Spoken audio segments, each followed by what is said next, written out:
And welcome back to Meet the Authors with our new guest, Valerie Winn. Valerie is well known in this area, a local author who has been writing for all the newspapers in the area, freelance to Sun Herald and works with Gazette, and everybody knows Valerie Winn who's from here. And she came out with her novel last year, and I'm very excited to present her. Welcome, Valerie. Thank you. Glad to be here, Philip. Hooray. So, you got your book in your lap. Show us. I've got it. Here it is. It's called Forsaking Mimosa.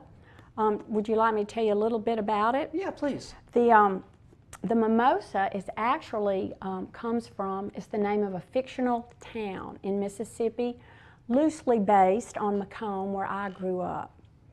And the Forsaking kind of tells the story about a resident who lived there and had to move away and forsake everything.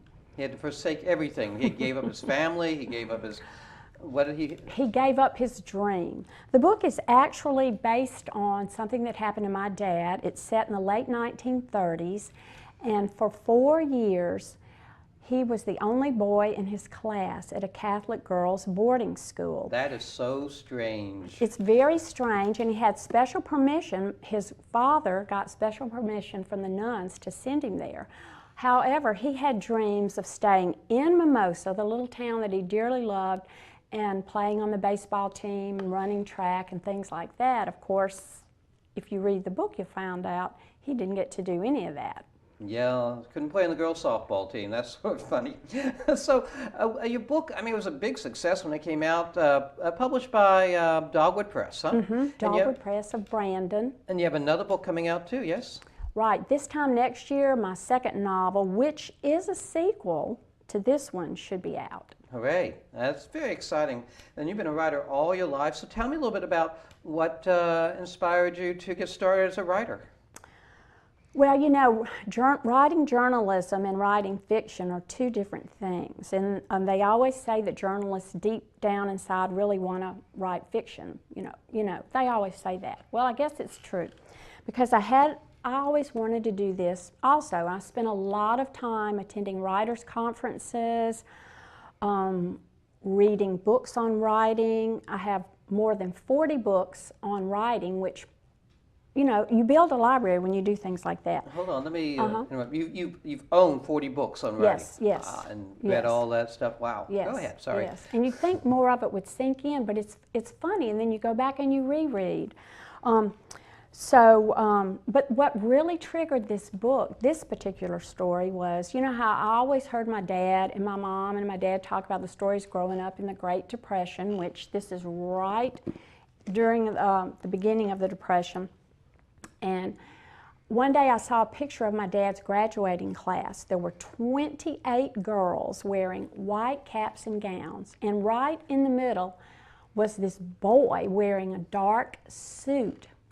And I said, Daddy, you know, you kind of stick out in this picture. I bet he does. Yeah, and I said, why didn't you at least wear a white suit? He said, well, that was taken in the fall for a yearbook. I did end up at least wearing a white suit for the graduation. And so just looking at the picture, I had heard all the inside information from my dad, but I looked at that picture and I said, there's a story behind this picture, and that's what I attempted to portray. So when I went about doing this, I also knew how when you go to school with a bunch of girls, Catholic girls and nuns, there are lots of rules that my daddy had to obey. And he wasn't even able to talk to the girls. So I said, how am I going to have them communicate? So I had to devise little sneaky ways and say, now, Daddy, could this have happened? Could this have happened? Yes, it could have. So he was my main consultant on a lot of this.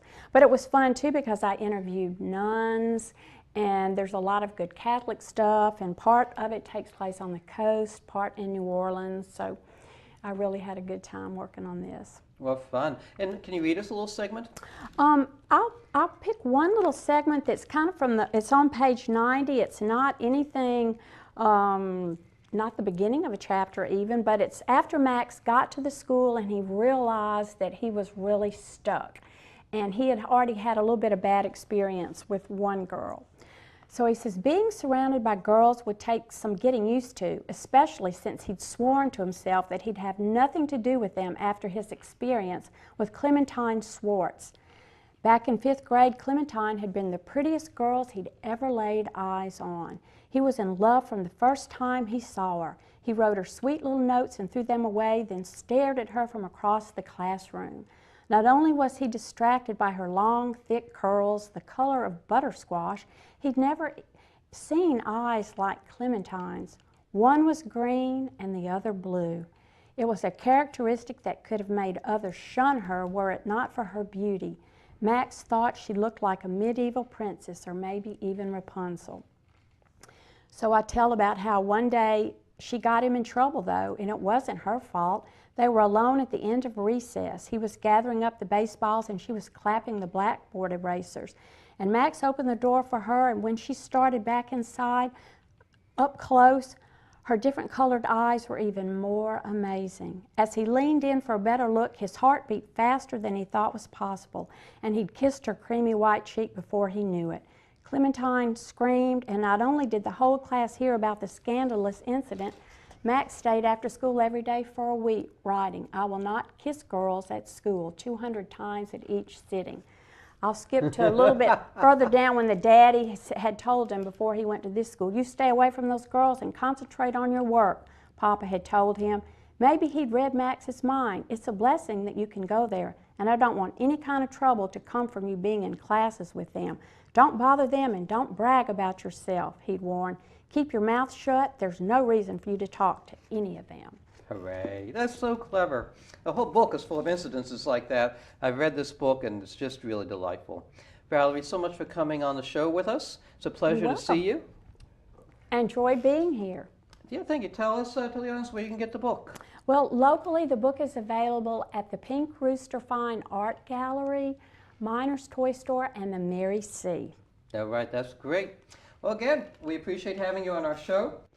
Go to my website, drstreams.com. You can pick up any of my books or any of our guests' books. All the guests have been invited to put their books on my website and get them directly from there.